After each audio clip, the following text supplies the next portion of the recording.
Eh bien, bonsoir à tous. Je suis ravie de voir que vous êtes venus nombreux pour savoir pourquoi la nuit est ronde et pourquoi le temps est bleu au Mexique ancien.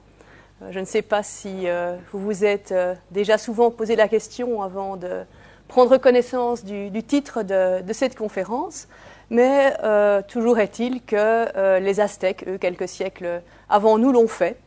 Et en cherchant à comprendre, à se représenter leur environnement, ils sont parvenus à des choses qui parfois étaient assez proches des nôtres et qui parfois aussi sont plus surprenantes.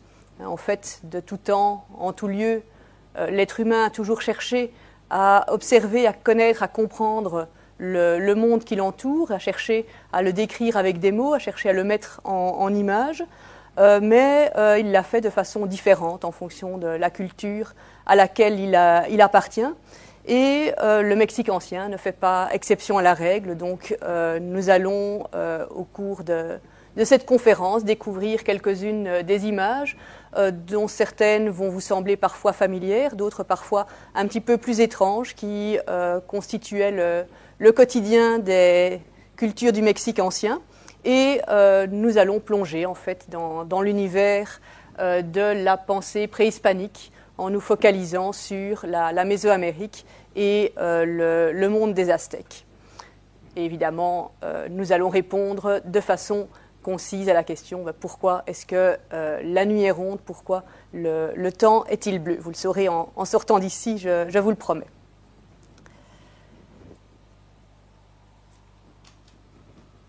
Lorsqu'il est question de représentation du monde, qu'on regarde un petit peu les manuscrits préhispaniques qui sont parvenus jusqu'à nous, il y a certains éléments que l'on peut identifier sans trop de risque de se tromper, même lorsqu'on n'est pas familiarisé avec les cultures préhispaniques. Je prends quelques exemples ici. Vous aurez reconnu sans trop de problème le disque solaire, ici l'eau, et ici des montagnes. Donc même sans être familiarisé avec les cultures préhispaniques, pour certains éléments, il est relativement facile de les identifier. D'autres images, par contre, sont beaucoup plus déconcertantes. Donc, par exemple, ceci, si je vous dis que c'est la Lune, je ne sais pas si vous l'auriez identifié sans avoir une certaine habitude des manuscrits préhispaniques. Ceci, c'est la Terre. Et donc des représentations qui peuvent être un petit peu étonnantes a priori, mais qu'il est néanmoins possible d'identifier et dont on peut entamer l'analyse, finalement l'étude du symbolisme, lorsque on peut les rattacher à certains mythes cosmogoniques, notamment sur lesquels on va se pencher, qui nous permettent finalement de comprendre pourquoi est-ce que la Terre, pourquoi la Lune sont représentés de cette façon dans les manuscrits.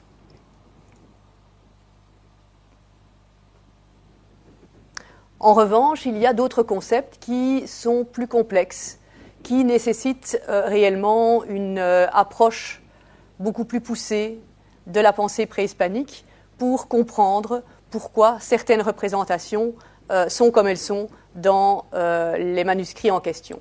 Notamment les rapports assez étroits entre l'espace et le temps. Pour nous, l'espace et le temps, ce sont des choses qui sont tout à fait différentes. Au Mexique ancien, c'était deux concepts qui étaient tout à fait inextricable. On ne peut pas étudier l'un sans étudier l'autre, et ça se reflète aussi dans l'iconographie, dans une série de mots dont on aura l'occasion de reparler. Ce sera l'un des exemples développés, ce sera justement l'exemple de la nuit qui est ronde et du temps qui est bleu, pour paraphraser le mexicaniste Patrick Johansson qui a dédié quelques articles à la question.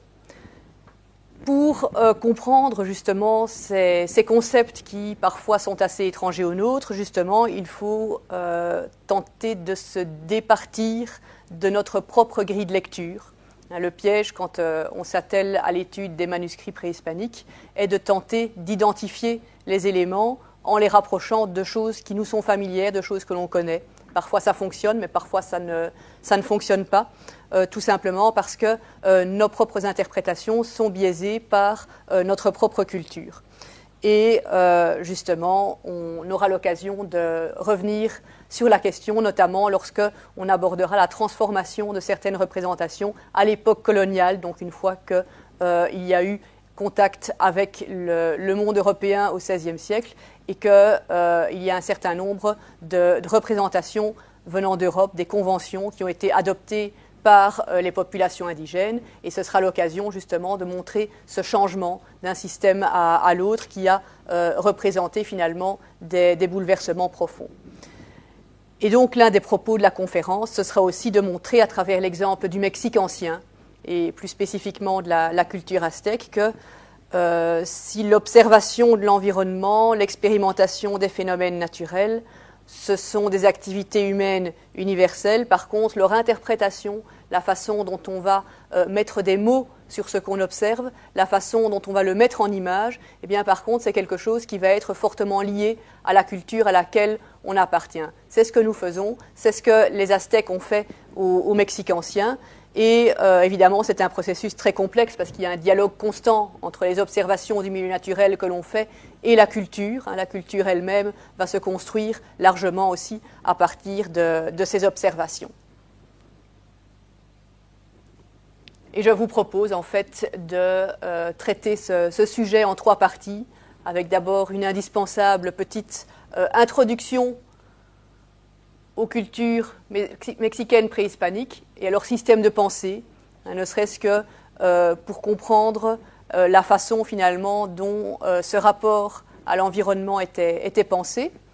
Ensuite, la partie la plus conséquente, ce sera évidemment les représentations du monde à l'époque préhispanique, où nous verrons des choses qui vont parfois nous être familières, d'autres qui seront plus surprenantes, mais qui vont pouvoir être expliquées relativement facilement, notamment en recourant à des mythes cosmogoniques, en tout cas les fragments qui sont parvenus jusqu'à nous. Et nous verrons aussi quelques aspects plus complexes, notamment les liens entre temps et espace, qui sont tout à fait récurrents, tout à fait fondamentaux dans cette pensée mésoaméricaine, et qui sous-tendent en fait un certain nombre de représentations en Mésoamérique.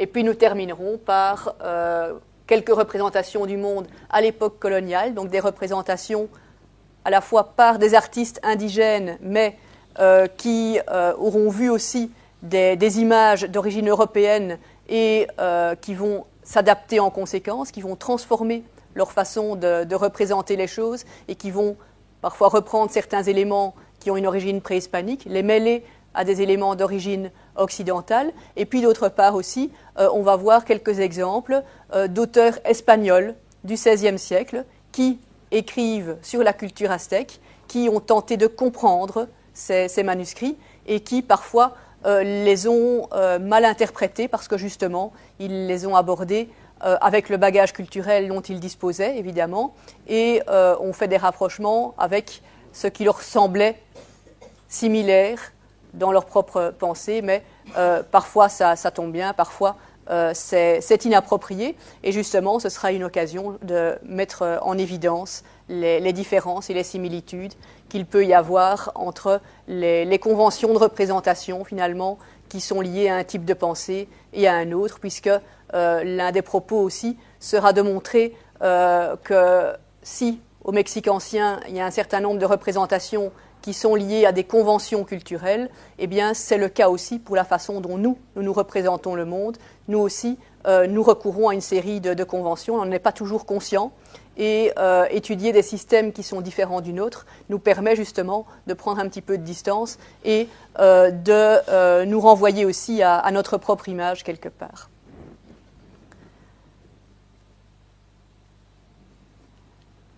Les cultures mexicaines préhispaniques, vous les connaissez déjà peut-être un petit peu.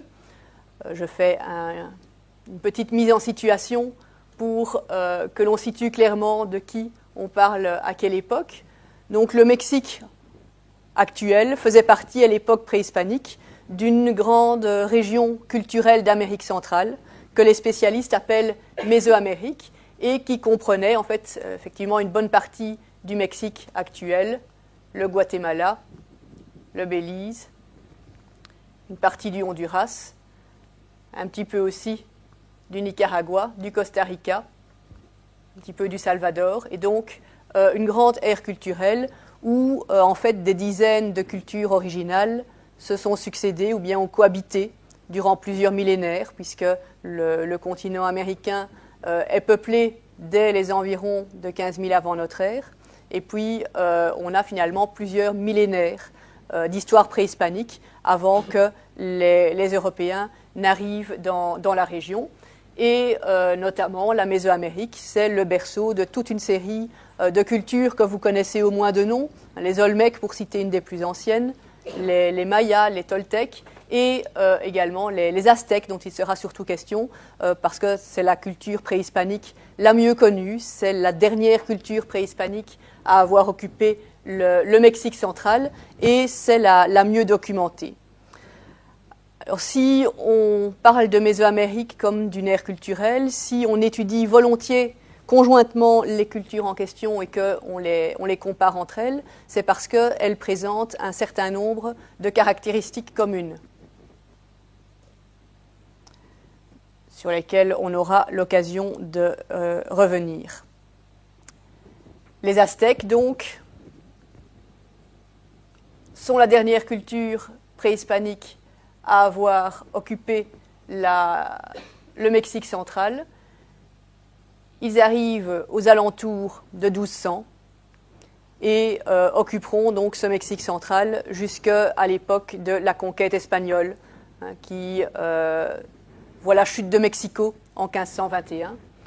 Et donc les Aztèques parlaient la langue nahuatl, une langue que nous connaissons bien puisqu'elle est toujours parlée actuellement par près d'1,5 million de personnes, et c'est de loin la culture préhispanique la plus connue de tout le continent américain, tout simplement parce que à la fois on a des manuscrits préhispaniques et on a aussi une foule de documents produits à l'époque coloniale par des indigènes eux-mêmes qui ont mis par écrit en alphabet latin, que ce soit en espagnol ou bien dans leur langue, le nahuatl, toute une série de traditions qui s'étaient transmises de façon orale, ou bien aussi parce qu'on a aussi des colons qui ont écrit sur ces cultures et nous ont laissé un certain nombre d'ouvrages.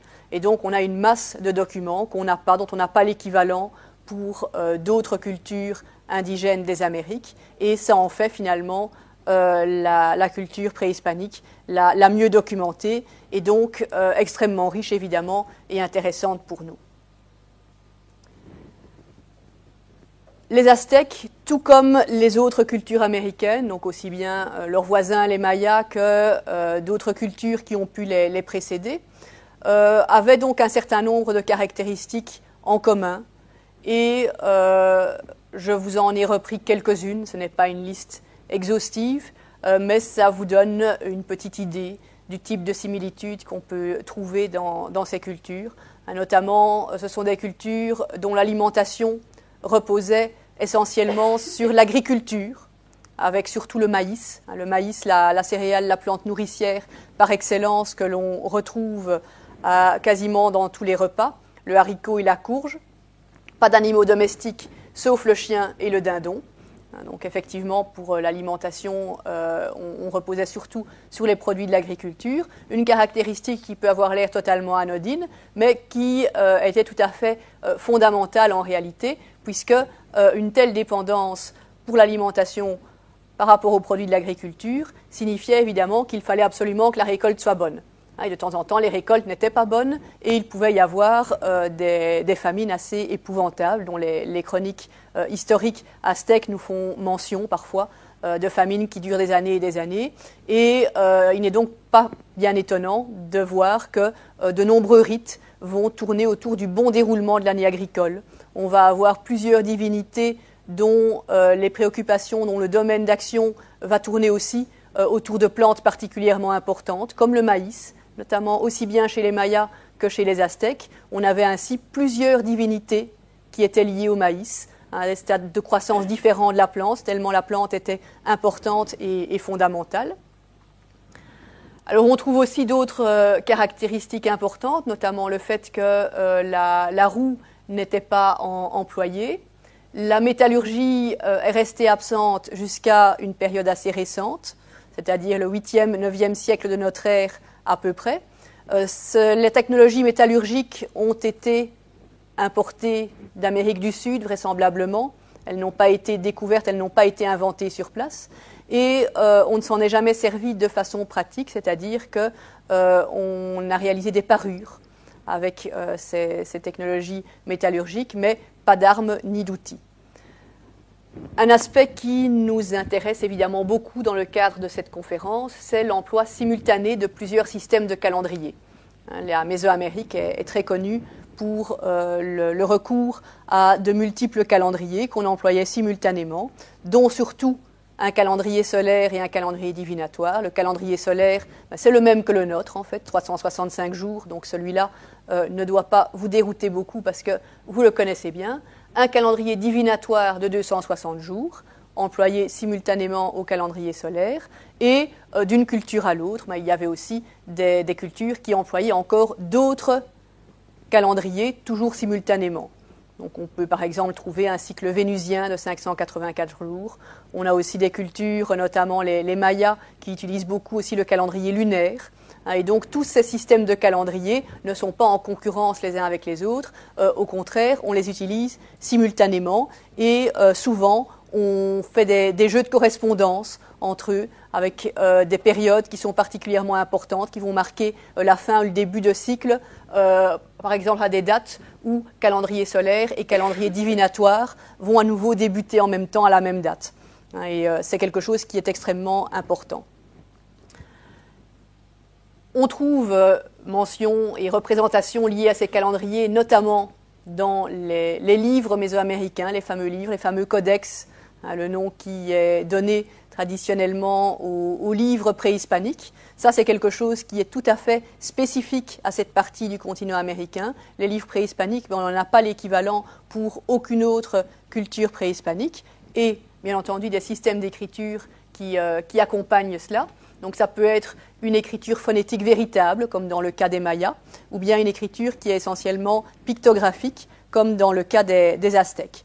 Et dans tous les cas, les manuscrits en question, il ne nous en reste que très peu de dates certainement préhispaniques, mais ils sont évidemment extrêmement précieux. Autre caractéristique importante, peut-être celle à laquelle on pense le plus immédiatement lorsque on songe aux cultures mésoaméricaines préhispaniques, c'est la pratique fréquente des sacrifices humains, des rites de pénitence par extraction de sang aussi. Évidemment, la Mésoamérique n'est pas la seule culture de par le monde à avoir pratiqué le sacrifice humain. En fait, on trouve attestation de cette pratique un petit peu partout, à différentes époques de par le monde. Par contre, là où ça devient plus spécifique pour l'Amérique et plus spécifique encore pour la Mésoamérique, c'est que là où partout ailleurs dans le monde, cette pratique du sacrifice humain, elle a eu tendance à se raréfier, à diminuer, puis à disparaître au fur et à mesure qu'on avançait dans le temps. En Mésoamérique, c'est plutôt le contraire qui s'est passé. On a plus de sacrifices humains lors de la dernière période préhispanique, celle des Aztèques. Ce sont vraisemblablement les Aztèques qui ont le plus sacrifié des cultures mésoaméricaines, alors que ce sont les plus récents. En plus, ce sont aussi des modes de sacrifice qui sont assez spectaculaires et assez variés. Donc, ça frappe évidemment l'imagination et les auteurs coloniaux les ont abondamment décrits puisque, évidemment, ils ont été fort impressionnés. On parle aussi de l'existence d'un jeu de balle en Mésoamérique, un jeu de balle qui était plus qu'un simple jeu. En réalité, jeu de balle, c'est la façon dont on l'appelle parce que c'est cette pratique qui consiste à faire rebondir une balle, à la faire passer dans un anneau sur un terrain, nous rappelle évidemment des pratiques sportives actuelles. Là aussi, ça fait partie de ces exemples à propos desquels il ne faut pas recourir trop rapidement à des similitudes avec notre propre culture, puisque les terrains de jeu de balle, il y en a toute une série qu'on a retrouvés au cœur des enceintes cérémonielles. C'était des endroits où se déroulaient des rites, et il y avait toute une symbolique qui était liée au jeu de balle, un lieu de rite donc, un lieu aussi qui intervient dans les mythes, notamment la balle qui était en mouvement et qui passait d'un bout à l'autre du terrain était aussi censée évoquer le mouvement des astres dans le ciel. Donc il y a toute une symbolique qui était liée à ce jeu de balle. Et enfin, on peut aussi parler de centres cérémoniels avec des pyramides à degrés.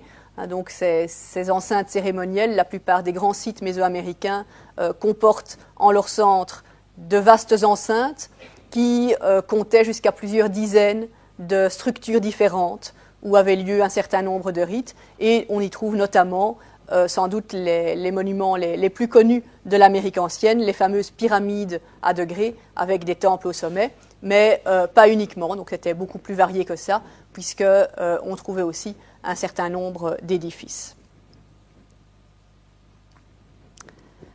Alors, quels sont les types de documents sur lesquels on peut se reposer pour mieux approcher les cultures mésoaméricaines? Il y a donc en premier lieu ces fameux manuscrits préhispaniques que les spécialistes appellent codex. Ce ne sont pas des livres au format dont nous avons l'habitude, puisque vous voyez qu'en fait ce sont des longues bandes que l'on repliait à la façon d'un paravent lorsqu'on avait fini de les consulter. Ce ne sont pas des livres reliés comme nous les connaissons. Ces longues bandes pouvaient mesurer des mètres et des mètres de long. Ils étaient habituellement peints sur les deux côtés et ils étaient confectionnés soit en papier, soit en peau de cervidé. Alors nous avons une poignée de ces manuscrits préhispaniques qui sont parvenus jusqu'à nous et qui serviront d'ailleurs principalement à illustrer l'exposé. Je dis bien une poignée, c'est évidemment beaucoup et peu à la fois. Imaginez que pour retracer tous les millénaires d'histoire européenne, vous n'ayez plus qu'une dizaine de livres au total. C'est pas beaucoup, mais en même temps, c'est déjà extrêmement précieux par rapport à des cultures pour lesquelles vous n'avez rien du tout. Et donc, c'est ce qui se passe en fait pour la Mésoamérique préhispanique. On a peut-être une dizaine de manuscrits certainement préhispaniques au total, mais c'est déjà beaucoup. Et on n'a pas l'équivalent nulle part ailleurs en Amérique indigène.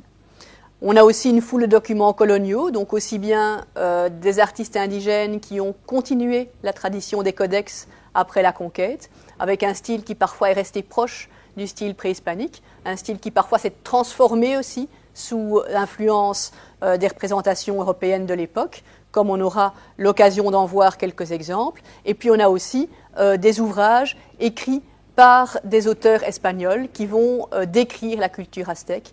Donc on va avoir notamment certains conquistadors dans un premier temps qui vont décrire la culture aztèque. Dans un second temps, on va aussi avoir des missionnaires qui vont décrire la culture aztèque et plus particulièrement leur religion et qui vont parfois aussi se faire aider d'informateurs indigènes qui vont les renseigner sur les thèmes qu'ils désiraient connaître. Et donc tout ça nous fournit finalement une masse de documents extrêmement intéressants et on peut encore même parfois compléter ce corpus de documents par des données ethnographiques contemporaines, puisque dans un certain nombre de populations indigènes actuelles, on peut parfois encore recueillir notamment des mythes. On peut aussi observer un certain nombre de pratiques qui trouvent leur origine, non pas dans le monde occidental, mais dans le monde préhispanique.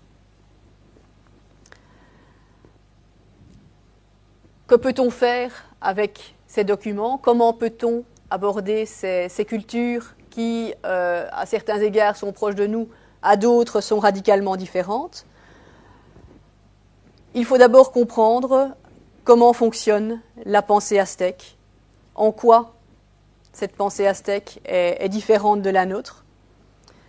La pensée aztèque, en fait, comme bon nombre de cultures anciennes de par le monde, est concrète plutôt qu'abstraite. C'est-à-dire que là où nous avons tendance à chercher des explications générales, à représenter les choses dans leur totalité, nous avons recours à l'abstraction. Eh bien, dans le monde mésoaméricain, on fonctionnait différemment, on fonctionnait de façon plus concrète, c'est-à-dire qu'on cherchait plutôt à comprendre les choses dans le contexte précis dans lequel elles se présentaient. Et ça vaut aussi pour les représentations. Donc, une même divinité, par exemple, ou un même élément de l'environnement, en fonction du contexte dans lequel il est présent, en fonction du contexte dans lequel on va, par exemple, le dessiner, eh bien, va être figuré, va être interprété de manière différente. Et donc, on ne peut jamais, dans le monde aztèque et dans le monde mésoaméricain en général, se baser sur une seule représentation, sur une seule image, pour se faire une idée d'une chose en particulier. Parce que ces images, justement, ne sont pas généralisantes, elles ne montrent pas la totalité d'une chose, elles montrent un aspect bien précis qui ne vaut que pour ce contexte-là. Et dans un autre contexte, eh bien, on aura une représentation différente. Et donc, évidemment, il faut, dans la mesure du possible, tenter de rassembler un maximum de représentations dans des contextes qui vont varier et les comparer entre elles pour tenter, finalement, de voir autant de facettes que possible de la chose qui est figurée. Et donc, ça peut aussi bien être le support de la représentation, la fonction de l'objet, la situation dans le temps et dans l'espace de l'objet qui est représenté, le symbolisme des éléments qui sont représentés à côté, autant de choses qui peuvent varier. On peut prendre l'exemple des représentations de divinités, qui sont souvent assez complexes à appréhender, justement parce que, en fonction du contexte, elles sont figurées de façon différente. À l'époque coloniale, un certain nombre d'auteurs ont cherché à faire des listes de divinités aztèques et ils ont recouru à des manuscrits préhispaniques. Ils ont fait copier certaines images. Ici, on a dans un ouvrage d'un missionnaire franciscain, Bernardino de Sahagún, on a une représentation de la déesse du sel, Huixtocihuatl, et donc c'est une image qui est inspirée d'un manuscrit dont on imagine qu'il était préhispanique ou d'inspiration préhispanique, et à partir de ça, Sahagún, par des informateurs, s'est fait décrire les différents atours que portait la déesse, et il en a fait établir la liste en langue nahuatl. Et donc ça, c'est très caractéristique des projets qui ont été lancés par certains auteurs coloniaux au XVIe siècle. On a des listes de divinités qui se succèdent l'une après l'autre, avec une liste d'atours et d'attributs. Le problème, c'est que, comme je vous l'ai dit, d'une représentation à l'autre, les images de divinités, elles changent. Et donc, dans le contexte où était représenté Huixtocihuatl, elle possédait ces atours-là. Dans un autre contexte, elle peut très bien être représentée avec un certain nombre d'atours qui vont varier. On peut prendre l'exemple d'une divinité souvent représentée, Tlaloc, divinité de la terre et de la pluie, dont vous avez ici quelques représentations qui vous permettent de vous rendre compte que si il y a un certain nombre de caractéristiques qu'on retrouve d'une image à l'autre, notamment l'œil cerclé, la bande labiale, l'écrou, ça on les retrouve d'une image à l'autre, la prédominance aussi de parures de couleur bleue, mais à côté de ça, les coiffes sont souvent différentes, les objets que la divinité tient en main sont différents aussi d'une image à l'autre, tout simplement parce que le contexte de ces images est différent. Et donc, faire une liste bien fermée, bien précise d'attributs et de caractéristiques d'une divinité, comme l'ont fait certains auteurs du XVIe siècle, finalement, c'est une entreprise qui est vouée à l'échec, puisque précisément, la logique même de la pensée mésoaméricaine est de montrer les choses toujours en fonction du contexte de représentation précis et d'exprimer quelque chose qui ne vaut que dans ce contexte. Et donc, pour étudier la divinité Tlaloc, par exemple, il vous faut absolument rassembler toutes les représentations dans tous les contextes possibles et imaginables. Donc, les images aztèques pouvaient être complexes, elles pouvaient être ambivalentes, et de la même façon, en fait, lorsque on mettait des mots sur les descriptions de divinités, lorsqu'on en parlait, eh bien, ces divinités étaient tout aussi polysémiques à appréhender, puisque la plupart d'entre eux avaient plusieurs noms. Pour reprendre l'exemple de Tlaloc, eh bien, Tlaloc pouvait être désigné de 25 façons différentes. Il possédait 25 noms et épithètes qui étaient finalement utilisés en fonction de l'aspect que l'on souhaitait accentuer, en fonction du contexte. Et donc, on peut avoir à peu près 25 situations différentes, et même plus, puisqu'on pouvait aussi combiner ces noms entre eux, d'utiliser deux noms, par exemple, accolés l'un à l'autre, et on jouait là-dessus sur, finalement, toutes ces combinaisons quasiment infinies que l'on pouvait utiliser pour, à chaque fois, donner une facette bien particulière de la divinité, mais jamais dans sa totalité. Donc une pensée qui est extrêmement concrète et qui ne cherche pas à généraliser, à l'inverse de la façon dont nous raisonnons. Et donc évidemment, c'est une classification qui ne peut jamais se faire de manière rigide et définitive, puisque justement ces caractéristiques changeantes, ces caractéristiques dynamiques sont caractéristiques de la pensée aztèque. De surcroît, il est assez courant de passer d'une idée à l'autre dans la pensée aztèque par analogie, par association d'idées, par connotation, par jeu de mots.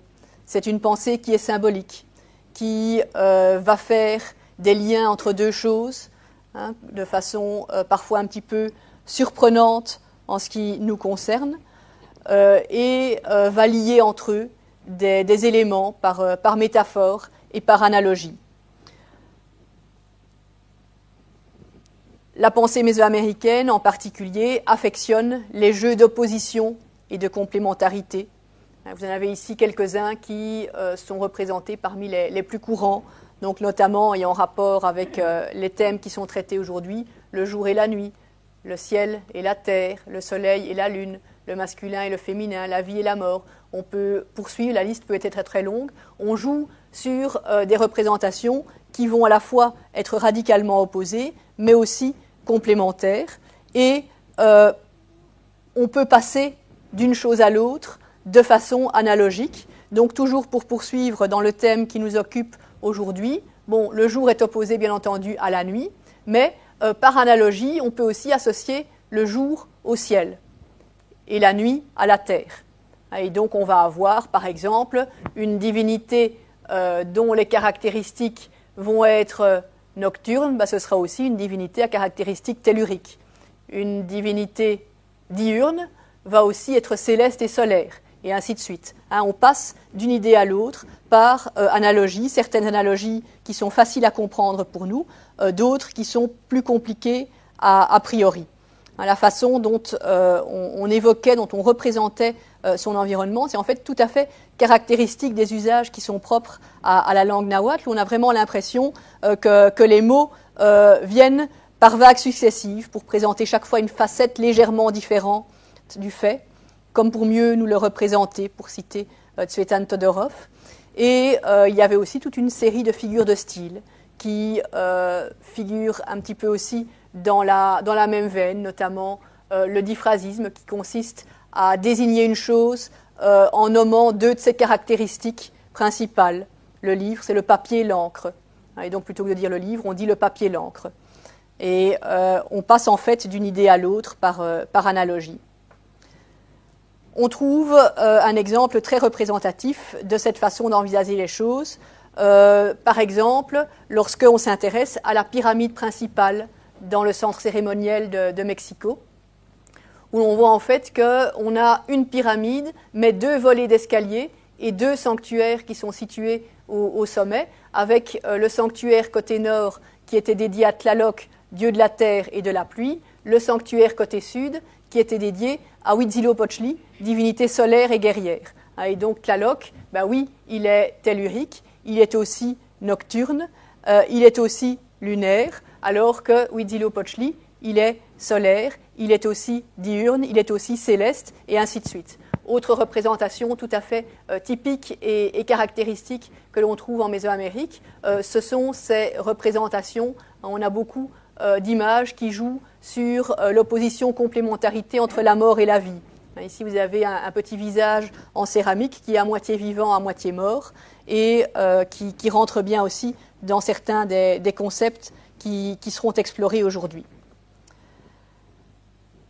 En appliquant tout ça aux représentations du monde à l'époque préhispanique, on peut maintenant entrer plus en détail dans l'analyse des images. Donc, on a certaines images qui sont assez faciles à identifier. Le soleil avec disque jaune, des rayons souvent de couleur rouge, c'est pas trop compliqué. L'eau bleue avec des lignes ondulées pour montrer les flots et parfois des petits coquillages aussi, pas très compliqué à identifier non plus. Les montagnes, pas difficiles non plus. Une autre chose qui est relativement simple à identifier, même si représentée parfois de façon un petit peu plus surprenante, c'est la nuit, Yoali. représentés de façon foncée avec ces petits cercles blancs et rouges qui représentent des étoiles. Et on a ici un détail d'une planche d'un manuscrit colonial, le Codex Mendoza, qui nous dit explicitement que ces représentations circulaires ou semi-circulaires foncées avec ces petits éléments blancs et rouges signifient la nuit. La peinture dit littéralement cette peinture signifie la nuit. De même, on a des glyphes qui indiquent des noms de lieux qui sont formés sur Yoali, nuit, et qui reprennent cette image circulaire avec les petits cercles blancs et rouges. Ici, c'est le glyphe de Yoalan. Et donc, pour indiquer Yoalan, on a utilisé une image de la nuit, Yoali. Donc, on le voit foncé avec ces petits éléments qui représentent des étoiles. On a ici la même convention dans le Codex Borbonicus, où on peut voir effectivement un ciel, plus précisément un ciel nocturne, représenté aussi de forme semi-circulaire avec ces petites étoiles. Alors les étoiles sont peut-être un petit peu plus surprenantes. Donc ce sont ces petits cercles blancs et rouges. On les a baptisés des yeux stellaires parce qu'en réalité, ces étoiles ont la forme aussi qu'ont les yeux de certains personnages dans les codex. Et en particulier, certains auteurs les appellent aussi les yeux des morts. Certains personnages liés à la mort ont des yeux représentés de façon similaire, ce qui présente une certaine logique, puisqu'on verra par la suite qu'il y a un lien entre certains défunts et le ciel nocturne. Certains défunts deviennent des étoiles, donc il n'est pas illogique de dire qu'on voit les yeux des morts en guise d'étoiles dans le ciel nocturne. Ici, par exemple, le personnage que vous avez représenté en association avec ce ciel nocturne, c'est Mictlantecutli, c'est-à-dire une des divinités qui régnait sur un des endroits dédiés aux défunts. Le Mictlan, littéralement le lieu des morts, représenté sous forme squelettique qui évoque évidemment son domaine d'action. Et ce n'est pas un hasard si la nuit est liée à Mictlantecutli. Il y a effectivement un lien symbolique très fort entre la nuit et le monde des morts. Alors on peut passer à certaines images qui sont peut-être un petit peu plus compliquées à identifier, un petit peu plus déconcertantes, mais que l'analyse de la mythologie permet d'identifier et que des données linguistiques permettent d'expliquer aussi.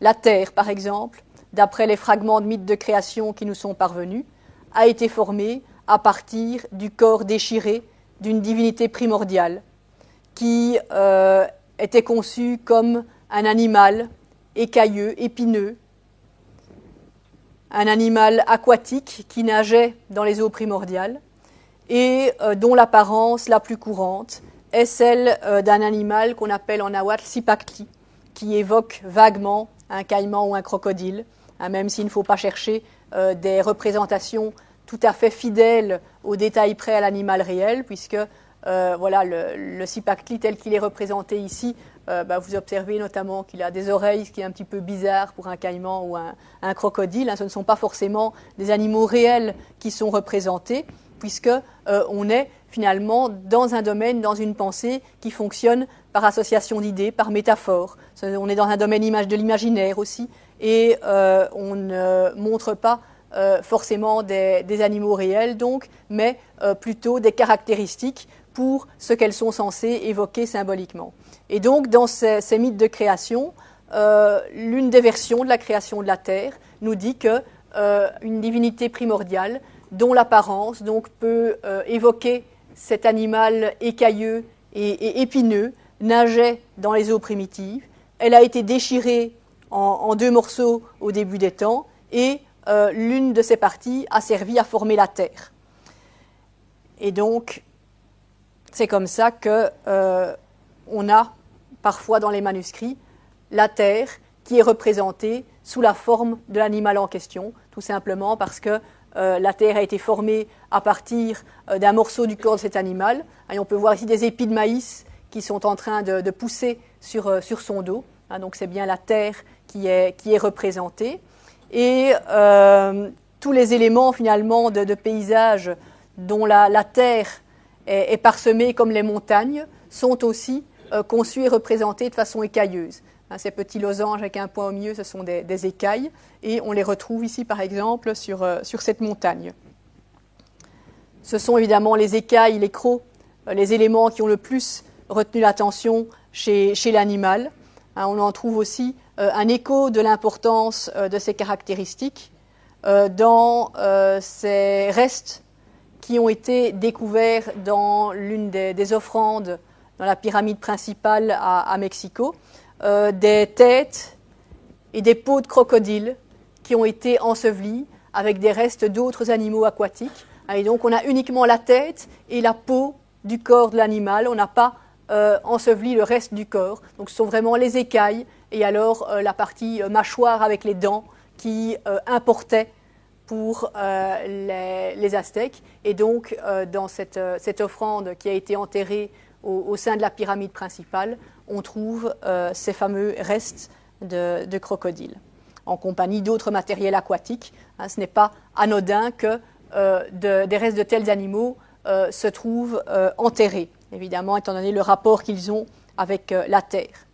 On a dit donc que l'animal en question, au début des temps, nageait dans les eaux primordiales. On voit ici qu'il est associé à de l'autre matériel aquatique.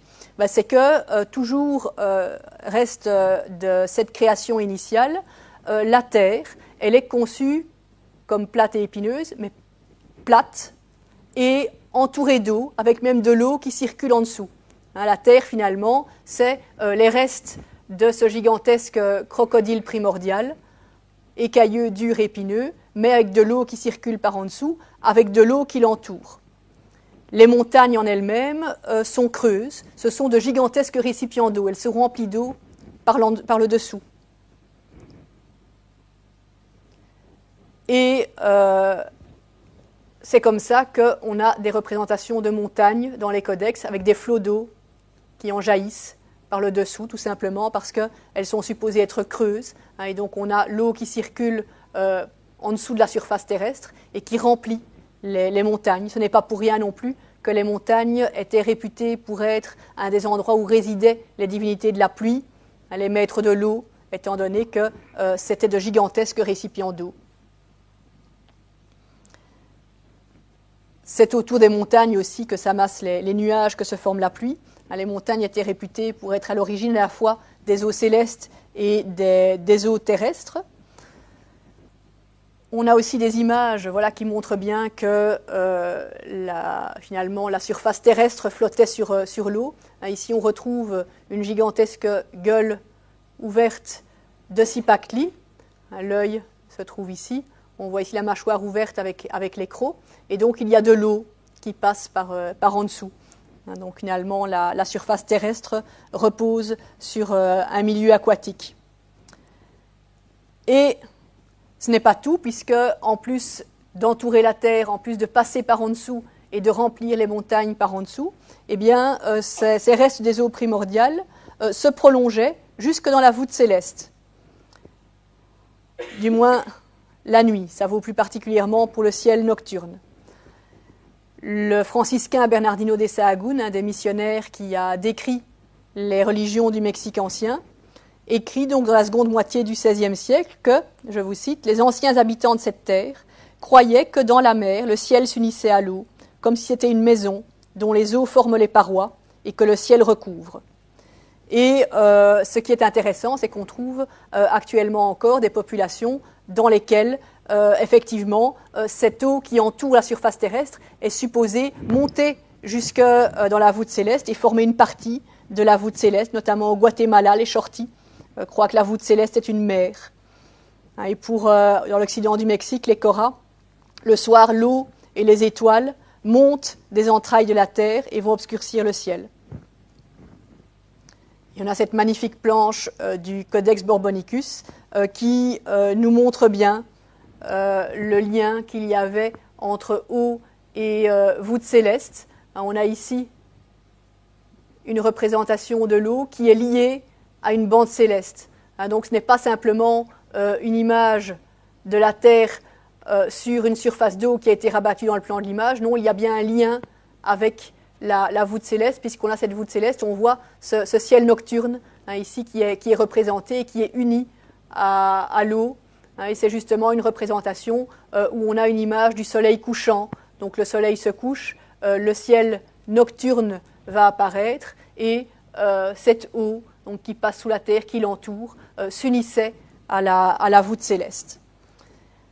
Alors l'une des conséquences de cette conception, ça va être aussi que la voûte céleste, puisqu'elle est pleine d'eau, elle va être lourde, elle va être pesante, et il faut la soutenir pour éviter qu'elle ne s'effondre et que les eaux ne se déversent sur la terre. Et c'est la raison pour laquelle on trouve un certain nombre de représentations qui vont montrer, par exemple, des arbres qui vont être situés la plupart du temps aux 4 directions pour soutenir la voûte céleste et l'empêcher de s'effondrer sur le ciel. Ici, c'est le codex Ferrer-Varimayer qui nous montre dans chacune des 4 directions un arbre qui soutient donc la voûte céleste. On a aussi certaines divinités qui vont faire office de porteuses du ciel et que l'on voit en train de soutenir effectivement la voûte céleste. Cette image-ci est particulièrement intéressante aussi, non seulement parce qu'on voit l'image du porteur de voûte céleste, mais en plus on voit bien ici la partie aqueuse. On voit les flots d'eau avec des petits coquillages qui sont situés en association avec la bande céleste, qui montre bien que cette voûte céleste était conçue donc comme aquatique.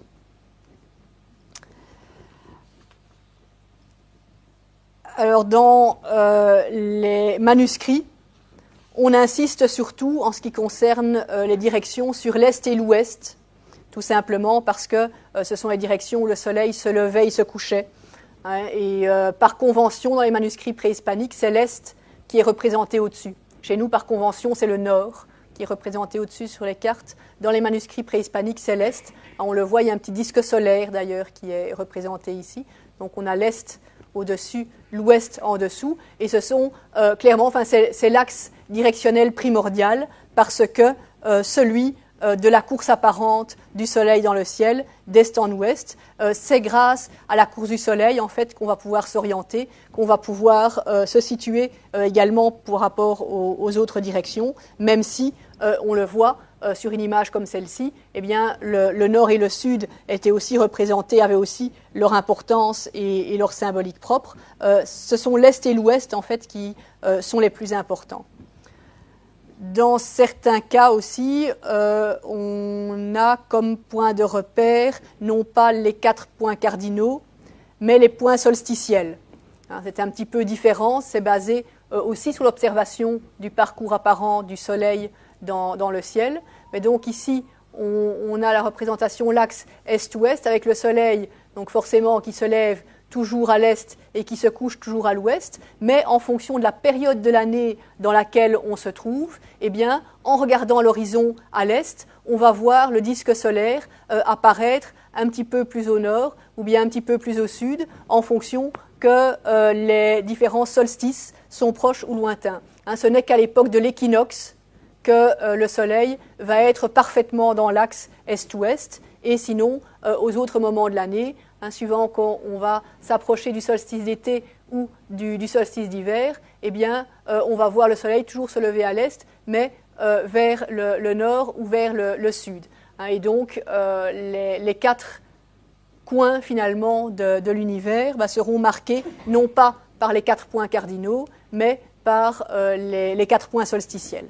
Donc, on peut avoir recours aux 2 systèmes. C'est un repère plus subjectif parce qu'il place l'observateur au centre du modèle et il est toujours utilisé actuellement. Il permet de se situer, en fait, quand on ne dispose pas d'instruments de mesure sophistiqués, il permet de se situer en un coup d'œil pour celui qui a un petit peu l'habitude, non seulement par rapport à l'heure approximative de la journée, mais aussi par rapport au moment de l'année dans lequel on se trouve.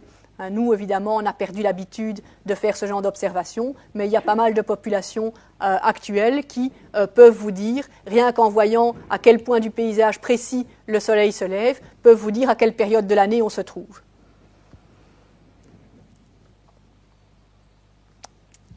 Pour terminer cette partie de l'exposé, la Lune mérite elle aussi toute notre attention. Elle est représentée non pas comme un disque ou un croissant, mais comme un récipient d'eau. On reconnaît la représentation bleue avec les petites lignes ondulantes qui caractérisent l'eau. Et il y a un lapin qui garnit sa surface. Alors le fait que la Lune soit aquatique, soit aqueuse, ça étonne finalement assez peu lorsque on voit ce qu'on a dit du ciel, et en particulier du ciel nocturne. Par contre, le lapin, évidemment, est plus surprenant.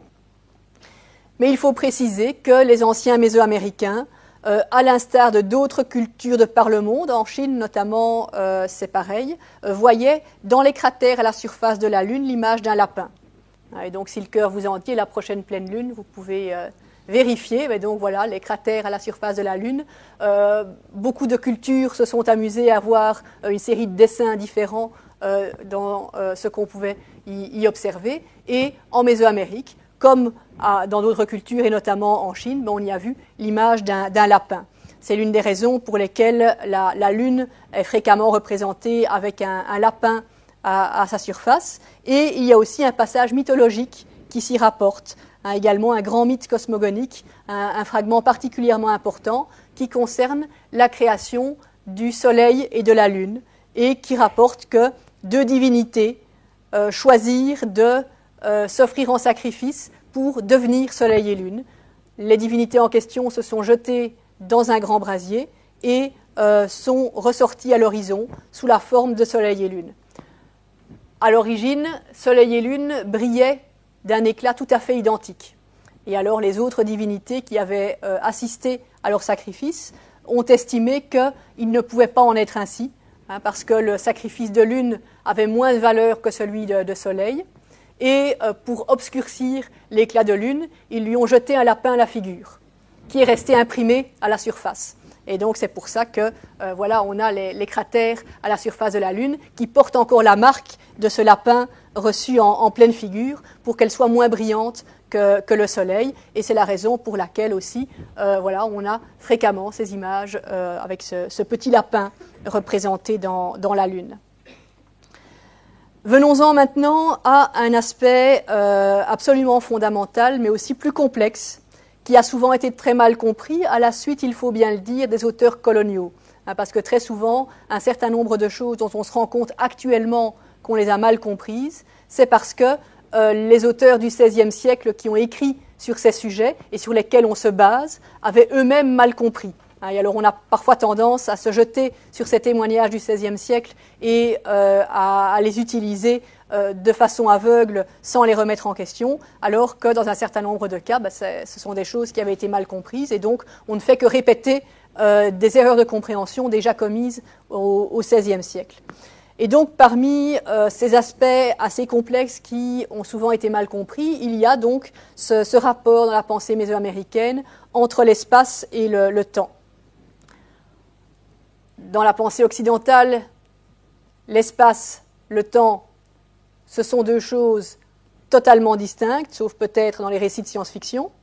Mais dans la pensée mésoaméricaine, ce sont des choses qui sont totalement inextricables et on ne compte pas les images qui mêlent les deux aspects. Et notamment une image comme celle-ci dans le codex Ferrer-Varry-Mayer va montrer les quatre directions, et en association avec ces quatre directions, on va trouver les 260 jours du calendrier divinatoire qui vont se voir assigner des directions différentes. Donc vous avez les glyphes de jours ici, et les jours manquants qui sont complétés par des petits points. Et donc, si vous faites le compte et le tour de la représentation, il y en a 260. Ça correspond aux 260 jours du calendrier divinatoire. Et donc, en fait, chaque partie du monde, chaque coin de l'univers avait un certain nombre de jours qui lui étaient associés. Donc une association du temps à certaines limites spatiales. Ça, c'est quelque chose de particulièrement parlant et imagé. C'est un exemple du fait que, effectivement, dans le monde mésoaméricain, on ne sépare pas espace et temps. Et en fait, tout simplement, c'est parce que le temps, en Mésoamérique, pas plus qu'autre chose, n'était un concept abstrait.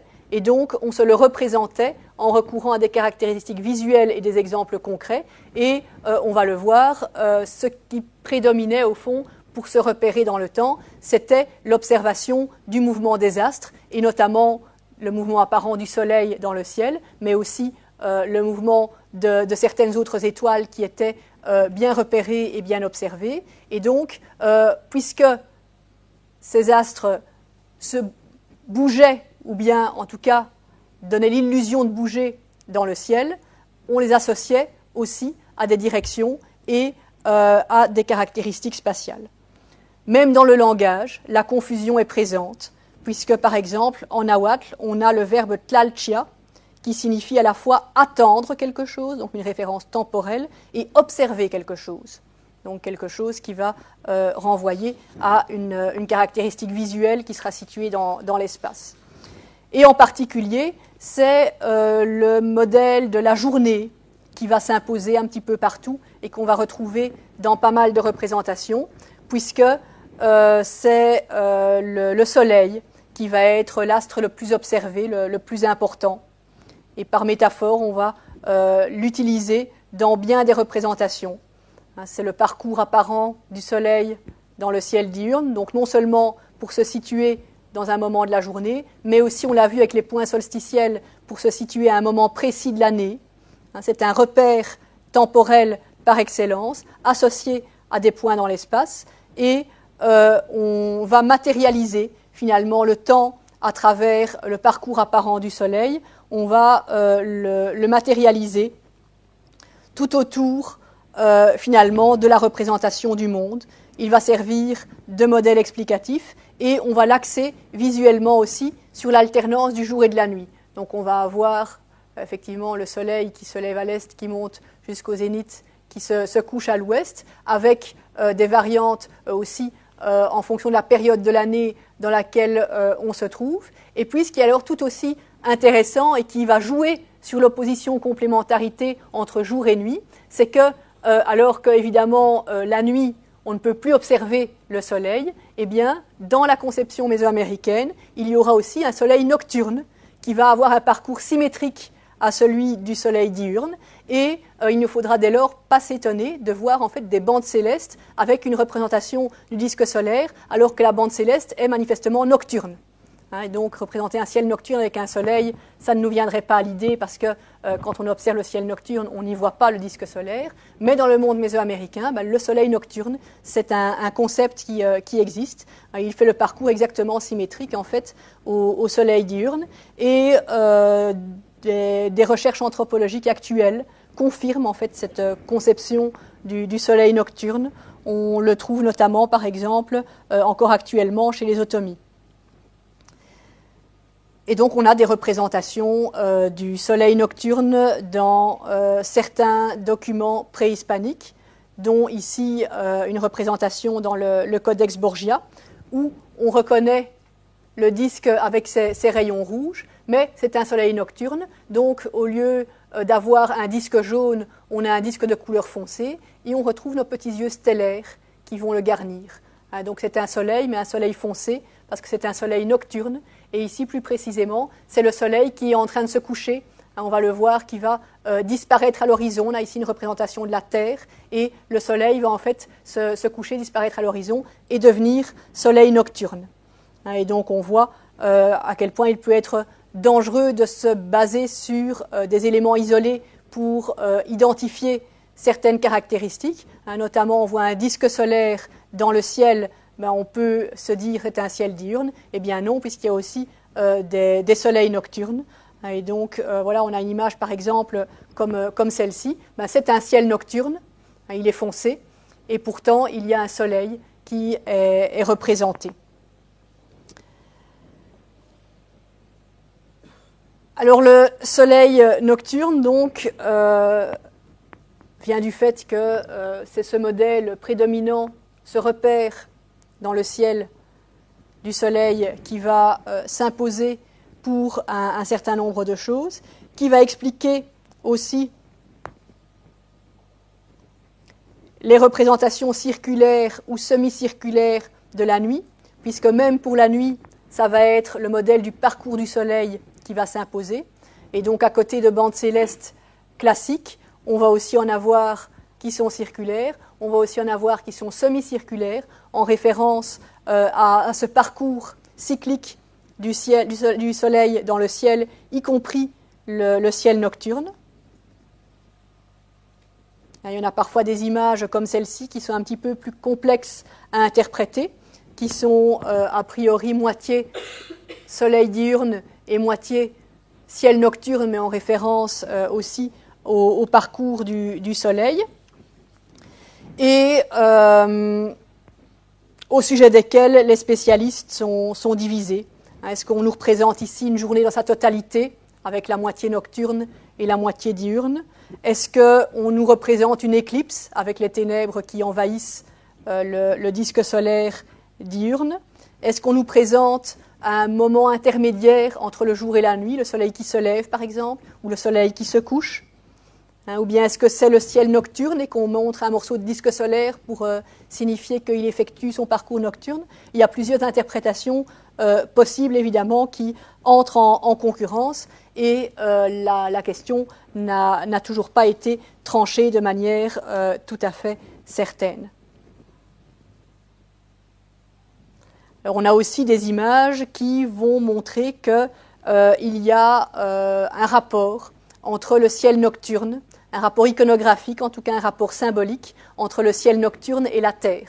On se souviendra de ces jeux d'analogie dont on parlait, puisqu'on pouvait avoir le soleil qui était associé au jour, eh bien on a aussi la nuit qui est associée à la Terre, et de fait, on a certaines représentations de la divinité de la Terre qui va se voir représentée, ornée d'éléments qui vont rappeler le ciel nocturne. Ici, c'est une bande céleste nocturne où on retrouve des représentations d'étoiles sur son vêtement.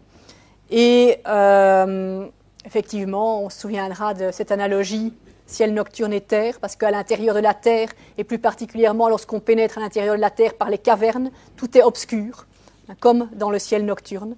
Et donc les deux sont symboliquement liés. En plus, si on se base toujours sur des données mythologiques, notre animal, notre cipactli, notre crocodile primordial qui a été déchiré au début des temps, une partie a servi à confectionner la terre, une autre partie a servi à confectionner le ciel. Donc il y a une certaine identité, en tout cas à certains moments de la journée, en tout cas entre les deux. Et dans certains codex, on a aussi des représentations comme celle-ci dans le codex Borgia, où on peut voir une représentation de la déesse de la terre foncée et couverte de petits yeux étoiles. Et donc c'est bien la terre, elle est figurée comme bande terrestre, avec des épis de maïs qui poussent sur elle, et en même temps elle est couverte d'yeux stellaires. Il y a véritablement une parenté iconographique entre le ciel nocturne et la terre.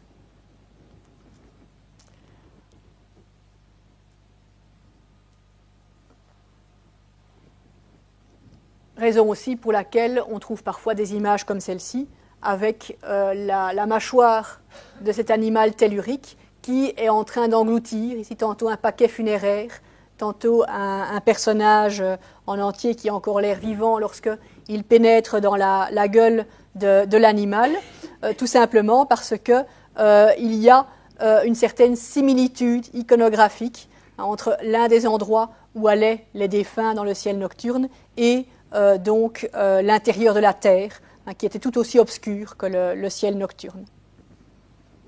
D'ailleurs, les cavernes dans les montagnes peuvent aussi être représentées de façon tout à fait similaire à ce qu'on trouve sur le ciel nocturne. Et ici, vous avez une représentation de l'intérieur d'une montagne, et à la place d'avoir l'habituel flot d'eau qu'on trouve fréquemment, on peut voir ciel nocturne et petits yeux stellaires.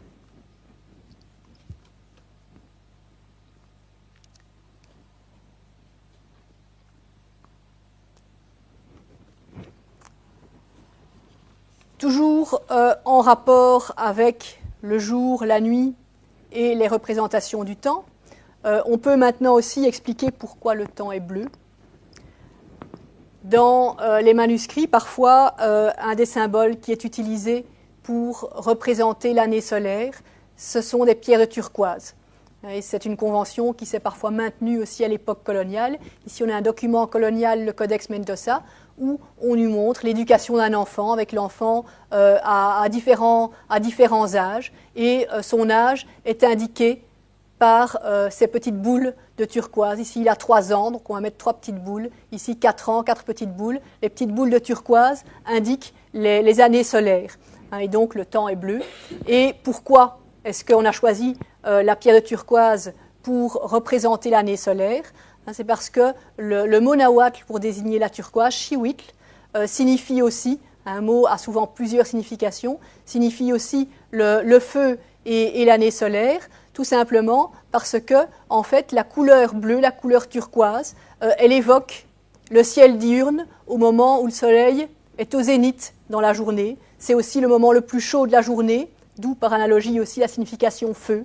Ce sont des caractéristiques, finalement c'est une caractéristique visuelle.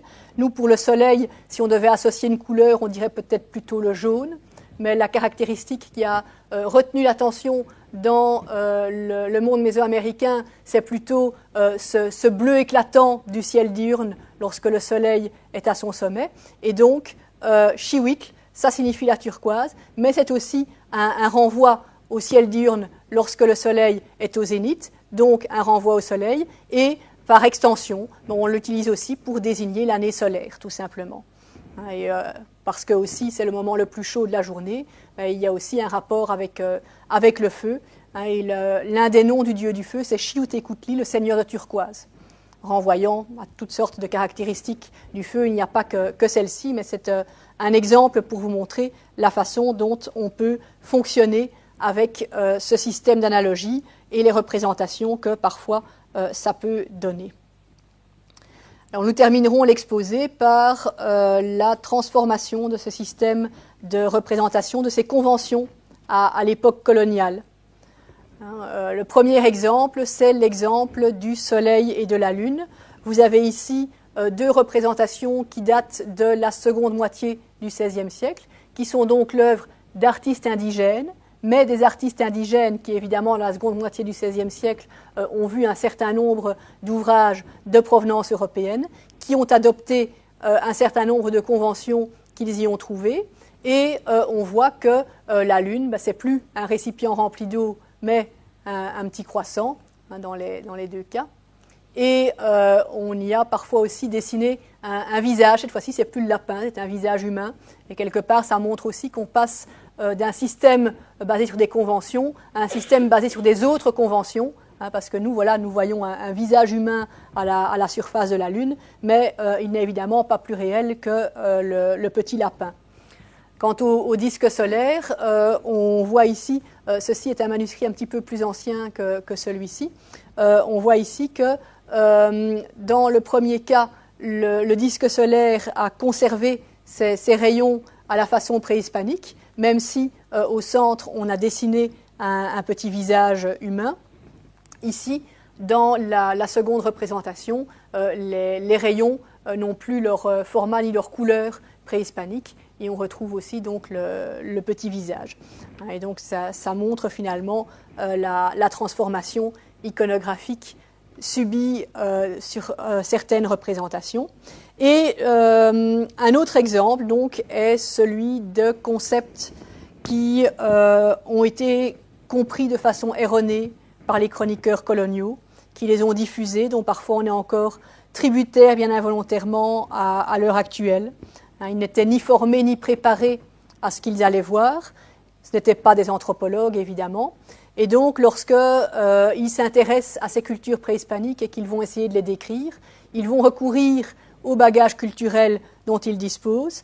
Ils vont recourir à leur propre grille de lecture, qui est une grille de lecture occidentale, qui au XVIe siècle est aussi une grille de lecture chrétienne. Et cette grille de lecture va les amener parfois à présenter des images et des conceptions dont ils disent qu'elles sont préhispaniques, mais qui en fait sont hybrides, parce qu'ils les ont réinterprétées de la façon dont ils l'ont comprise, mais de la façon dont ils l'ont comprise en finalement se basant sur des conventions qui n'étaient pas du tout préhispaniques. Et notamment, c'est le cas pour les différents au-delà qui étaient envisagés dans la pensée mésoaméricaine. Pour les anciens Mésoaméricains, en particulier chez les Aztèques, on est relativement bien renseigné sur les différents séjours possibles pour les défunts dans l'au-delà. Il y avait plusieurs endroits possibles avec différents aspects, différentes localisations. Et notamment, on a l'un de ces endroits qui est appelé la Maison du Soleil, Tonatiuh-Chan, et qui est situé par les chroniqueurs coloniaux à juste titre dans le ciel diurne. Jusque-là, ça ne pose pas de problème. Le problème, c'est qu'il y a aussi d'autres au-delà possibles, et celui qui va poser problème, c'est le Mictlán, le lieu des morts, qui correspond en fait au ciel nocturne, et qui va être comparé, parce que c'est décrit comme un endroit sombre et assez sinistre, avec une série d'étapes à franchir par le défunt, où on ne riait pas beaucoup, qui n'avait pas l'air particulièrement accueillant. Et à cause de cette description, le Mictlán va être assimilé à l'enfer chrétien, et il va être situé par les missionnaires comme un lieu souterrain, un lieu en dessous de la terre. Et, en partie, par analogie, il y a un certain nombre de choses qui sont comparables, mais le Mictlán, il est avant tout situé dans le ciel nocturne. Et donc, entre la Maison du Soleil et le lieu des morts, on a avant tout une opposition entre ciel diurne et ciel nocturne. Et ce que les missionnaires en ont fait, ils ont associé certains au-delà au ciel tout court, et le Mictlán, on en a fait un équivalent de l'enfer chrétien, et on l'a situé sous la surface terrestre. Et c'est comme ça qu'on a des images dans les documents coloniaux comme celle-ci, qui vont nous montrer en fait ce qui est présenté comme une représentation des niveaux célestes et des niveaux de l'inframonde à l'époque préhispanique. Et donc ceci, c'est la surface terrestre. Vous avez tout ce qui est au-dessus qui constitue différents niveaux de la bande céleste, et tout ce qui est en dessous qui constitue l'inframonde, c'est-à-dire le Mictlán. Et dans les bandes célestes, on retrouve notamment notre Maison du Soleil qui est située. On retrouve aussi un autre au-delà possible, le Tlalocan. Et donc, les auteurs coloniaux ont situé certains au-delà à certains niveaux dans le ciel, et le Mictlán est devenu un endroit étagé en dessous de la surface terrestre. Alors, il y a un certain nombre de choses qui sont inspirées effectivement de modèles préhispaniques, puisque les différents endroits avec leurs différentes dénominations, Tonatiuh-Chan, Tlalocan, Mictlán, ce sont des endroits qui étaient effectivement autant de séjours pour les défunts dans la pensée mésoaméricaine. Le fait aussi de représenter le ciel comme composé de différentes couches colorées, ça peut correspondre aussi à des modèles préhispaniques. On a des exemples de bandes célestes, en tout cas de ciel diurne préhispanique, avec toute une série de couleurs assez vives qui sont superposées les unes aux autres, même si on n'a pas d'indication particulière pour situer par exemple la Maison du Soleil ou le Tlalocan dans l'une ou l'autre bande en particulier. Par contre, là où il y a réellement une mauvaise compréhension, c'est en ce qui concerne justement ce Mictlán, ce lieu des morts, donc situé comme inframonde, alors que en réalité, il y a toute une série d'indications, aussi bien dans les textes qui les décrivent que dans l'iconographie préhispanique, qui vont pointer vers plutôt une situation dans le ciel nocturne.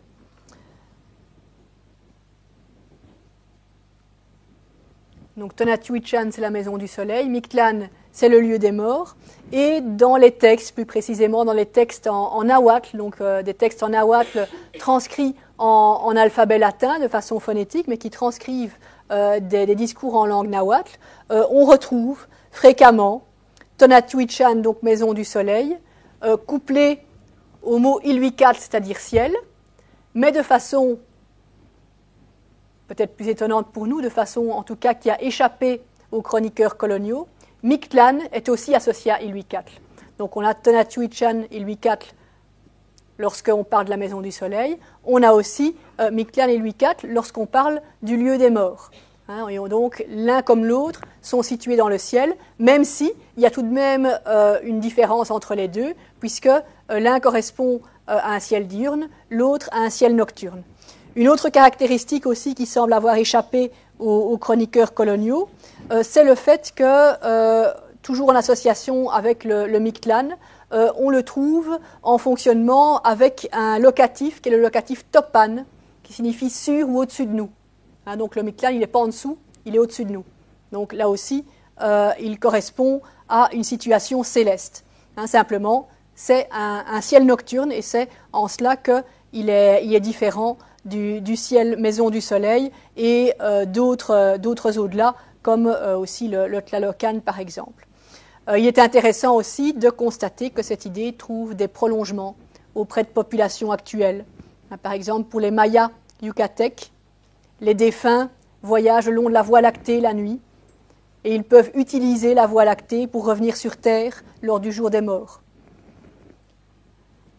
Chez les Coras du Mexique occidental, toujours actuellement, on pense que les ancêtres deviennent des étoiles. Donc il y a un lien entre les défunts, en tout cas certains défunts, et le ciel nocturne. Donc ce qui donne un emplacement donc plutôt céleste au Mictlan, plutôt qu'un équivalent des enfers comme en ont fait les auteurs coloniaux. On a aussi dans l'iconographie des exemples d'identification des défunts avec les étoiles. Ici, par exemple, dans le cas d'un paquet funéraire qu'on s'apprête à incinérer, on se rend compte que le paquet funéraire en question porte sur le visage une petite peinture stellaire. Donc cette peinture noire avec des petits points blancs sur le pourtour, c'est un ciel nocturne en fait qui est peint sur son visage. Pourquoi ? Parce que une fois qu'il aura été incinéré, il va lui aussi devenir une étoile dans le ciel nocturne. De même, ici, on a une représentation de temple sur pyramide et le toit d'un temple en Mésoamérique, symboliquement, c'est une représentation du ciel. Assez souvent, à l'intérieur de la pyramide, c'est comme une montagne. À l'intérieur de l'édifice, à l'intérieur du sanctuaire, c'est comme rentrer dans une caverne à l'intérieur de la terre. Et le toit est comme le ciel. Et ici, sur le toit de cet édifice, comme d'ailleurs sur le toit de nombreux autres édifices, on a une représentation du ciel nocturne avec les étoiles. Et il y a des crânes qui ont été placés, aussi des défunts, dans le ciel nocturne. Il est intéressant aussi de constater que la nuit est aussi le moment qui est souvent privilégié pour les rapports avec le monde surnaturel. Donc ça peut être aussi bien les devins, les guérisseurs que les prêtres vont choisir la nuit pour effectuer un certain nombre de rites parce que justement c'est le moment au cours duquel on entre en communication, non seulement avec les défunts, mais aussi de manière plus générale avec l'au-delà et donc aussi avec les divinités.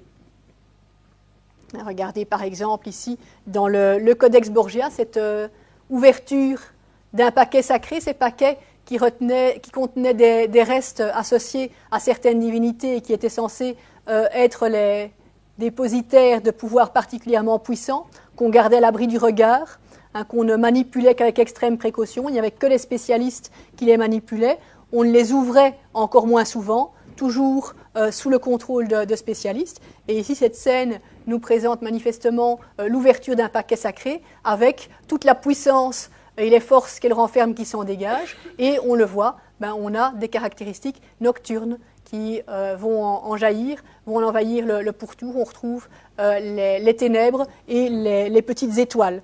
La nuit est associée à une certaine conception de l'au-delà et de personnages qui la peuplaient.